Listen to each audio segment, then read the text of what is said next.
J Factor New Jersey Firearms Owner Syndicate 2. So, big news this week. The CNJFO Gun Owners of America case dropped, challenging permit to purchase a handgun and one gun a month in New Jersey.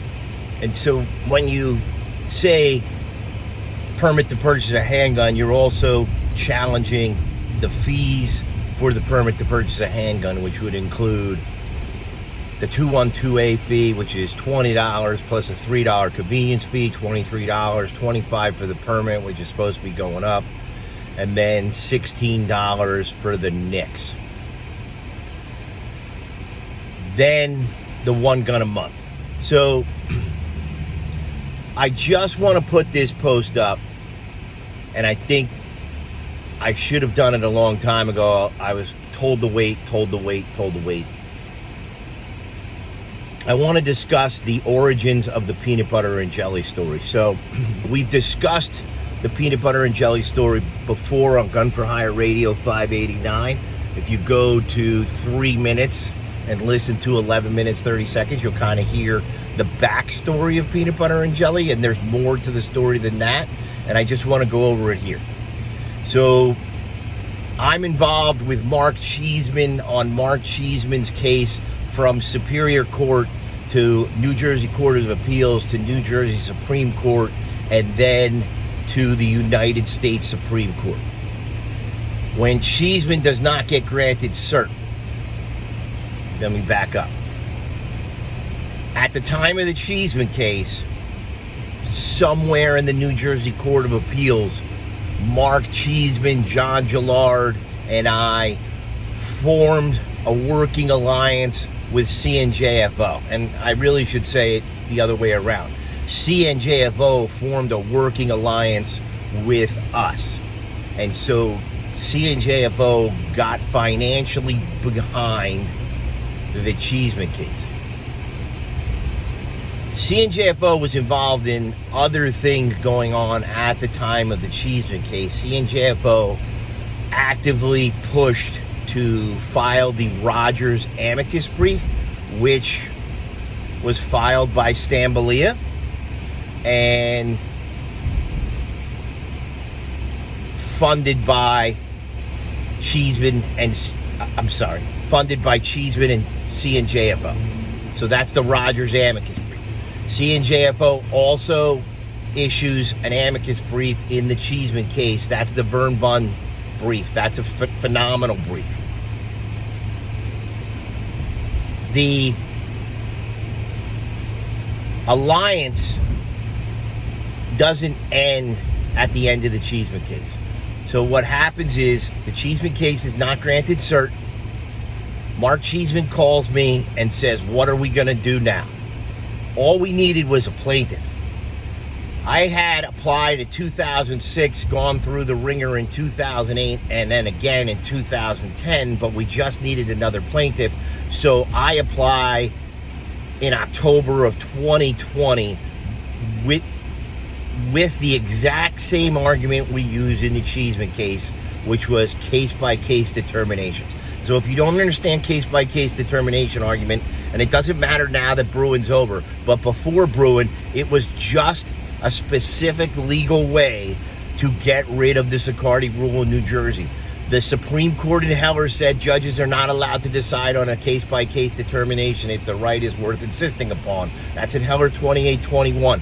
New Jersey in Priest in 1990 said the law division must decide handgun carry permits on a case-by-case basis. So just on that alone, the Sicardi rule was illegal, unconstitutional, violated the rules of the Supreme Court, whatever you want to call it. I go to appeals court. This thing stretches out now over COVID, 175 something days. I lose in county court. I lose in appeals court 6 days before Bruin. I immediately, within 24 hours, file in the New Jersey Supreme Court. I'm getting beat up in the appeals court by the prosecutor and by the court clerk, Joseph Orlando, for font size, margin size, lines, words per line, you name it, I'm getting kicked back, and it's costing $600-$700 to reprint these briefs every time it gets kicked back. There is Cheeseman money to pay David Jensen still available, and I retain Jensen for what's going to be the New Jersey Supreme Court case 087269 in New Jersey Supreme Court. So it's basically just a carryover of the Cheeseman case. Jensen is on the Zoom call. I'm in court, but basically the Supreme Court told the Superior Court to get rid of me. I received one of the only permits in Monmouth County that didn't have any restrictions on it. And there's a reason for it, because they knew that I had them and that I could have argued every single one of those restrictions at that time, and they couldn't have put it on. So the easiest way for them to make me go away was to issue the permit and make me go away. And there were people, we have to backtrack a little bit here because this is important. At the time of bringing Jensen on to go to the New Jersey Supreme Court, the money from the Cheeseman case wasn't going to be enough to fund that if we had to move to the United States Supreme Court. There's an issue with raising money if you don't have a non-for-profit, and I didn't want to get into tax ramifications of trying to raise money. I sent Teresa Einacker over at CNJFO one text message, hey, can you guys run point on the donations on this? Teresa gets together with Jack Pyle. They have an emergency meeting with the board members of CNJFO, and within 24 hours, now this is really amazing, a text message goes out, within 24 hours, I get an answer from Teresa, yes, unanimously approved, we can handle the donations. Now, those donations are not known as peanut butter and jelly donations at the time, but that's what becomes peanut butter and jelly donations. So, within a couple hours, it might be 24, it might be 48, I'm on Gun for Hire 589, and I tell the story about how CNJFO is running point on the money. On Syndicate, there's a guy who posts that he is taking peanut butter and jelly sandwiches to work to save money, not buying money at a restaurant, not buying lunch at a restaurant, not buying lunch on a lunch truck, that he's taking his own peanut butter and jellies to work so he could donate to the CNJFO 087269 case. That's how it becomes known as the peanut butter and jelly case, is from that guy on Syndicate. Now, all of the money that is donated does not get spent. Understand this, because this is important. None of the peanut butter and jelly money gets spent on 087269. We won that case handedly and didn't have to spend another dollar with the initial payment to Jensen from the Cheeseman money. So, there's this pool of money sitting at CNJFO. I get a call months ago from Jack Pyle. What do you want to do with the money? Mark Cheeseman, Teresa Einacker, Jack Pyle, and I meet at a diner in super South New Jersey. I can't even believe I'm even home from that meeting. It was so far away. But we have a nice dinner at this meeting, and we draw up what we want to do for the next case with the peanut butter and jelly money. And so that initial dinner meeting set the rules for going after the permit to purchase a handgun, which involves the 212A fee, which involves the waiting periods, which the 7-day waiting period, the 30-day issue period. It involves the $16 New Jersey tax on the NICS is supposed to be free. New Jersey tax on that $16 fee, and then all credit where credit is due. I had the case narrowly tailored for permit to purchase, because that's a perfectly reasonable step to knock one of these ridiculous laws off, right? We don't want to clog it up with too much paper. Jack Pyle, in a text message, in a text chain, wants to go after one gun a month. And Jack is not wrong. The one gun a month is stupid. One gun a month is part of handgun purchases. Absolutely, you got to put it into the case. So that's on Jack Pyle. Everybody, what Anthony Calandro calls heavy hitters, everybody has a different skill. And I think this is the most important thing for us as Second Amendment people to understand. We don't all do the same thing. We don't get to this filing a case against permit to purchase if you guys didn't donate to the Peanut Butter and Jelly Fund, because there is no bankroll to start this case. So what happens is Teresa Honecker gets on the phone, and Teresa rounds up Gun Owners of America, and those two organizations, CNJFO and Gun Owners, agree that they're going to split the costs of the case. So CNJFO has the seed money from the peanut butter and jelly money. The peanut butter and jelly money, if you donated to peanut butter and jelly, I can tell you exactly where the first $5,000 of that money went. There was going to be a case, and I don't know if you guys on Syndicate remember this, versus Monmouth County very early on, because the judges in Ocean and Monmouth County were not issuing permits. Guys were out 190, 200 days. Jensen calls me